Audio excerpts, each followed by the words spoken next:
Hola, soy Javier Cravioto y esto es Opinión y Análisis en 4TV.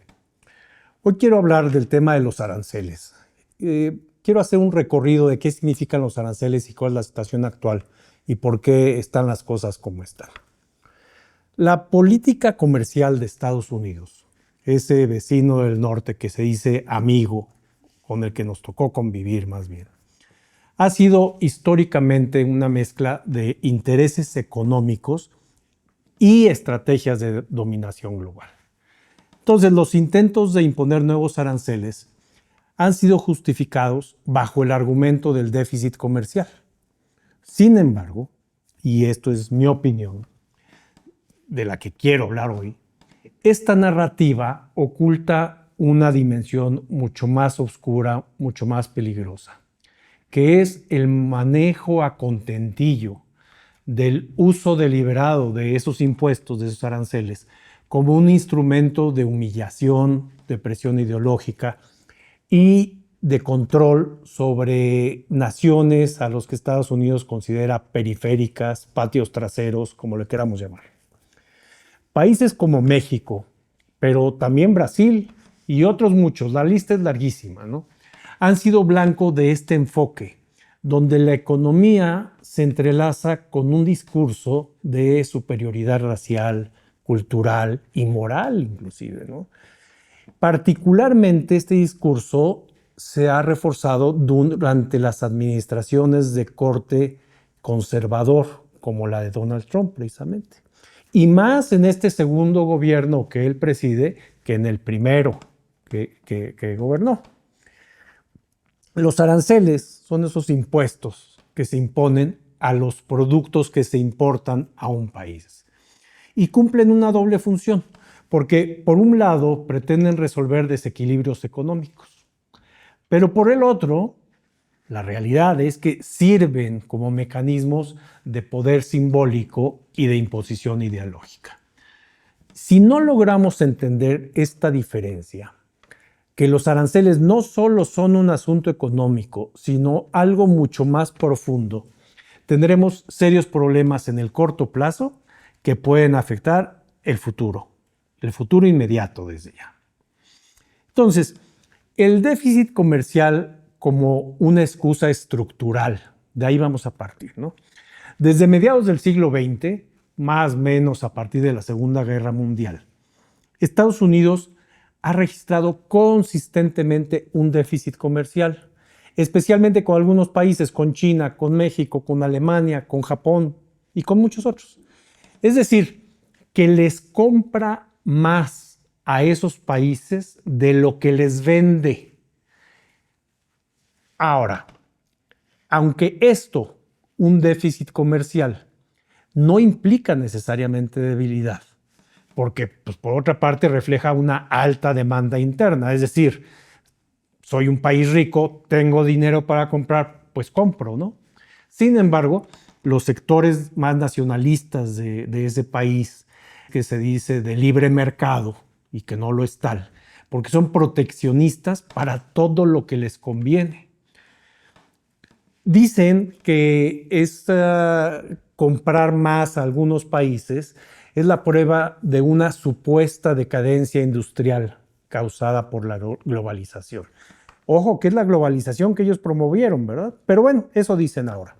Entonces, el discurso sobre el déficit comercial ganó mucha fuerza durante la primera presidencia del señor Trump, quien planteó que la balanza negativa era un símbolo de la traición económica por parte de otros países y del fracaso de las políticas de los gobiernos encabezados en Estados Unidos por sus adversarios políticos. Léase Partido Demócrata. Sin embargo, este argumento simplifica mucho las causas de su déficit, porque tendríamos que hablar entonces del bajo nivel de ahorro interno de Estados Unidos, de su papel como emisor del dólar como moneda global y sobre todo, de la externalización de manufacturas, es decir, sacar manufacturas que se hacían antes en Estados Unidos a países con mano de obra más barata. Pero es un argumento muy conveniente para justificar el proteccionismo agresivo que busca postrar a las economías que se desarrollaron en ese modelo exportador a Estados Unidos, como es el caso de México. Aquí es muy importante recordar que México estaba produciendo los productos que se requerían en el país y eso se modificó con el Tratado de Libre Comercio y muchas otras políticas que hubo, sobre todo en el neoliberalismo, para producir en cambio lo que Estados Unidos necesitaba. Y ahora pues se nos voltea el papel, porque ahora resulta que por ser exportadores de Estados Unidos, nuestra economía se pone en riesgo. Entonces, los aranceles impuestos a productos mexicanos, canadienses, brasileños, chinos, a donde sea, se están acompañando hoy con una retórica en la que se le atribuye la pérdida de empleos en Estados Unidos. Y quita, pues así de una manera muy fácil, la responsabilidad a las empresas, a las corporaciones estadounidenses, que siempre buscaron maximizar las ganancias a través del outsourcing. Y ese es el mismo modelo estadounidense que siempre ha producido, que ha buscado por lo menos producir barato, aprovechándose de la mano de obra de bajo costo en el mundo. Entonces, que no nos sorprendan hoy con que Estados Unidos y el libre mercado, mentira. Así se formó la economía de Estados Unidos, por eso son tan ricos, porque se han aprovechado de la mano de obra barata de muchos países y hoy por circunstancias económicas, pero sobre todo políticas, se intentan revertir. Entonces hablemos ahora de los aranceles, pero yo lo veo como la herramienta de humillación política. El uso de los aranceles por parte de Estados Unidos ya hoy no se limita a una lógica de protección económica. Esos aranceles se convirtieron en un arma de presión y de humillación.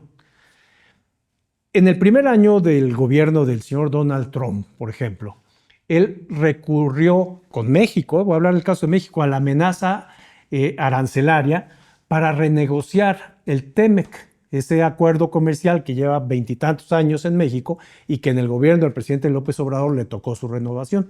Entonces ahí empezó a presionar a México con una amenaza de aranceles y con cambios, si México no cambiaba su política migratoria, por ejemplo. En mayo de 2019, en ese gobierno, el primer gobierno del señor Trump, la Casa Blanca anunció que iba a imponer un arancel progresivo del 5% a todos los productos mexicanos si México no frenaba el flujo migratorio hacia Estados Unidos. Entonces, aunque por una parte formalmente se trataba de una cuestión de seguridad nacional que ellos decían, el mensaje de Estados Unidos era muy claro. Estados Unidos se reserva el derecho de castigar económicamente a sus socios si no siguen sus intereses y su línea política. Entonces, el gobierno mexicano, así nos tocó, así nos vimos obligados y presionados. Aceptamos en aquellos años desplegar más de 20,000 elementos de la Guardia Nacional en la frontera para evitar el flujo migratorio y así evitar las sanciones económicas. Entonces, los aranceles ya no tenían que ver tanto con el tema económico, sino ya era una presión para que México hiciera algo, ¿no? Este tipo de medidas pues transgreden las normas diplomáticas tradicionales y en cambio lo que reinstauran, de lo que nos hablan, es de reinstaurar un modelo imperial, dictatorial, bajo una concepción del patrón, del dueño del mundo, donde la obediencia se impone por la fuerza al mercado. Entonces, la humillación no es un accidente colateral, la humillación es un objetivo, es someter públicamente a un país para enviar un mensaje a los otros países. Hay un caso que me interesa comentar, que es el caso de Brasil. El caso de Brasil es un ejemplo paradigmático de subordinación obligada en los temas ambientales y económicos. Porque Brasil también fue blanco de esta estrategia. Durante el primer gobierno del señor Trump, cuando en el gobierno de Brasil estaba el presidente de Bolsonaro, el presidente derechista y agachón, que buscaba mostrarse cercano a Trump y que al todo era sí, presidente y sí, presidente. Por cierto, este presidente que hoy está a punto de ir a prisión por intentar dar un golpe de Estado. Bueno, en aquel momento el gobierno estadounidense impuso restricciones a la importación de acero y aluminio de Brasil en el 2020. Ese señor Bolsonaro pues, mantuvo una actitud sumisa, reiteró su amistad con Trump, y la realidad fue que Estados Unidos le valió gorro, no tuvo empacho en castigar a Brasil, porque sus intereses así lo decían, ¿no? Entonces, sumaron la presión ideológica al tema de los aranceles, la crítica a los temas ambientales. Las críticas del gobierno estadounidense en aquel momento sobre la destrucción de la Amazonia podrían ser justificadas en términos ecológicos, si queremos, no importa, pero estaban acompañadas de amenazas comerciales, de subir aranceles. Entonces, detrás de estos gestos había un mensaje. El acceso al mercado de Estados Unidos puede condicionarse a la adhesión de los valores ecológicos que defina unilateralmente la conveniencia de los gringos. Si ellos dicen que eso está bien, y si está mal, está mal. Y ahora en este segundo gobierno del presidente Trump, ahora amaga a Brasil con imponerle un 50% de aranceles. ¿Pero cuál es la razón? Pues que Estados Unidos, señor Trump y sus secuaces, consideran que es injusto que se juzgue al expresidente Bolsonaro, que hoy está a punto de ir a la cárcel. Es decir, que lo arancelario es mero pretexto para que se avance en la ideología y los motivos e intereses de Estados Unidos. Y hay otro tema además. Hablemos de racismo y de clasismo, ¿no? Las decisiones comerciales de Estados Unidos ya las vemos claramente, están atravesadas por jerarquías raciales y culturales heredadas desde el colonialismo, ¿eh? Porque cuando se trata con países como México u otros, en los aranceles y las sanciones comerciales que se aplican o se pretenden aplicar, hay una gran carga simbólica de castigo moral. Te voy a castigar porque no eres digno, porque eres menos que yo. No es lo mismo imponer una barrera a productos alemanes, por ejemplo, que castigar a México o a Haití. Para los gringos no es lo mismo, porque los países latinoamericanos, para Estados Unidos, son retratados frecuentemente como corruptos, como violentos, desordenados. Por lo tanto, eso justifica una intervención civilizatoria, es decir, los vamos a civilizar con nuestra guía moral, ¿no? Este patrón de conducta se refuerza en el lenguaje, ¿no? Hay que recordar que Trump se refirió a México, lo ha hecho, diciendo México es un país lleno de violadores. Y se ha referido a países africanos y caribeños. En inglés les dice shithole countries, pero significa países de mierda.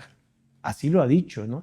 Y esto no es una retórica aislada, porque este es un reflejo de cómo las élites políticas de Estados Unidos perciben el orden mundial.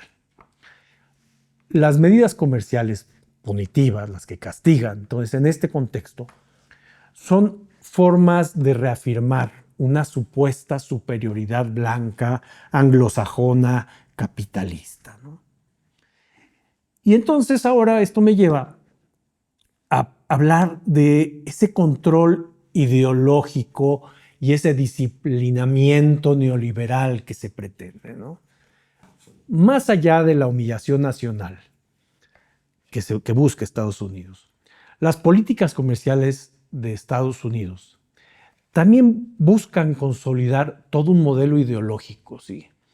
El neoliberalismo competitivo y subordinado. Los aranceles, tratados comerciales y préstamos condicionados han sido históricamente usados para hacer reformas estructurales en países en desarrollo, para privatizar sus recursos, para abrir sus mercados, para debilitar sus sindicatos, para aceptar normas impuestas desde organismos internacionales, llámese Fondo Monetario, llámese Banco Mundial, invariablemente controlados por Estados Unidos. Entonces, a Estados Unidos le conviene que el resto de la economía sea débil, porque entonces sale en su ayuda de estos países. Con México sucedió muchas veces. ¿Cómo? Con préstamos a cambio de sus recursos naturales. El TEMEC, por ejemplo, el Tratado Comercial, incluyó desde su inicio cláusulas que limitaban la libertad de México y de Canadá, que es el otro socio, para negociar acuerdos con China.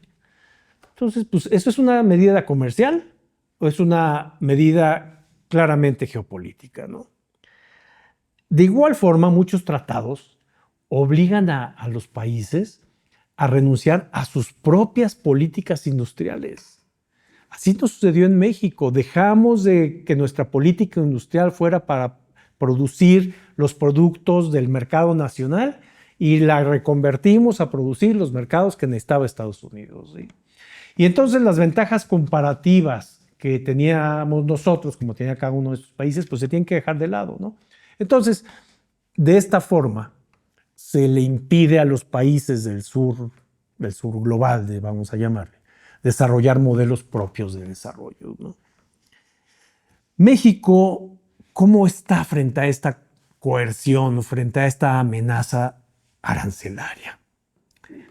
Pues ante este escenario, México y América Latina se encuentran en una posición ambigua, porque por un lado, contrario a muchos gobiernos que han optado por la sumisión pragmática ante la presión estadounidense, y México lo ha hecho también, con tal de evitar sanciones o pérdida de inversiones, México ahora ha mantenido la negociación para procurar el beneficio de lo que más nos convenga, ¿no? Pero sabiendo y entendiendo que la diferencia de economías nos hace ser candidatos a perder en esas mesas.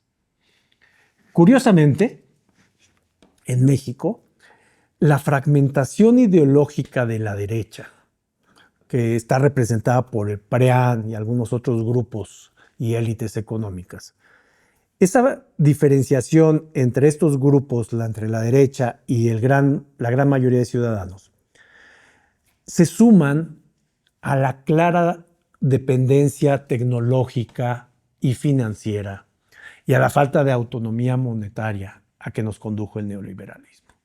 Entonces, las élites mexicanas, muchas veces formadas en las universidades de Estados Unidos, beneficiadas por tratados desiguales, perpetúan el statu quo. Ellos quieren que así suceda. Contra ellos vamos, ¿no? Porque para esos grupos nacionales, que en mi opinión son meros traidores, les parece correcto que el gobierno de Estados Unidos nos presione y nos humille. Que intenta hacerlo por lo menos, porque México es mucho más grande que el delincuente que hoy está en la presidencia de ese país. La continuidad bajo nuevas administraciones a lo largo de la historia de Estados Unidos, de alguna manera con el tema de los aranceles se va a mantener. El proteccionismo sigue y seguirá presente, aunque disfrazado de seguridad nacional para ellos, lo que queramos. Pero los controles sobre tecnología, los subsidios a industrias locales, los bloqueos a productos extranjeros van a continuar siendo parte de la agenda del vecino amigo. Imagínense a ese amigo. Bueno, Estados Unidos busca controlar el modelo de desarrollo global y castigar a quien se salga del libreto. Y en el camino tienen a un presidente que amenaza un día sí y otro también. Y no es poca cosa, porque recordemos que ese país, Estados Unidos, ha intervenido en el nuestro en múltiples ocasiones. Con Fuerzas Armadas, fíjense, con Fuerzas Armadas intervino de 1836 a 1848. Intervino en 1914 y después del 16 al 19. Con amenazas directas de intervención, lo hizo en el 1853, 1859, en 1926, en el 27, en el 40, en el 41. Ese es el país que se quedó con la mitad de nuestro territorio, ¿eh? Así es que veámoslo como lo que es y preocupémonos de la realidad de su amenaza. Entonces, mi conclusión sobre todo esto que he dicho, que he planteado, es que los aranceles que promueve Estados Unidos deben entenderse como algo mucho más que una herramienta económica. Son instrumentos de un poder simbólico, de un disciplinamiento político, de una imposición ideológica. Y todo esto se encubre en el discurso sobre el déficit comercial. Pero la realidad es que funcionan como mecanismos de humillación, mecanismos de reafirmación de la jerarquía global en la que se ve Estados Unidos. México ha sido sistemáticamente utilizado como chivo expiatorio en la narrativa estadounidense. La migración, el narcotráfico, el fentanilo, lo que sea. Mientras que sus políticas internas son condicionadas a través de amenazas comerciales. Entonces, esta dinámica se sostiene sobre un entramado, veo yo, de racismo estructural, de una lógica imperial, de una defensa, definitivamente, ahí si no me equivoco, del orden neoliberal que tanto daño le ha hecho a México. Ante este escenario, el gobierno mexicano actual, el que encabeza nuestra presidenta, pues está obligada a hacerle frente a este soberbio, chantajista y racista del norte, al mismo tiempo que debe buscar de manera urgente construir alternativas de cooperación regional con el resto de Latinoamérica, de autonomía económica, sobre todo de resistencia ideológica. Porque la política de aranceles, lejos de ser una disputa técnica entre economistas, es una batalla política. La tarea que sigue es inmensa. La necesidad del liderazgo en el proyecto de país que tenemos nos debe hacer repensar en quiénes están y quiénes no. Es decir, con quiénes contamos. Muchas gracias.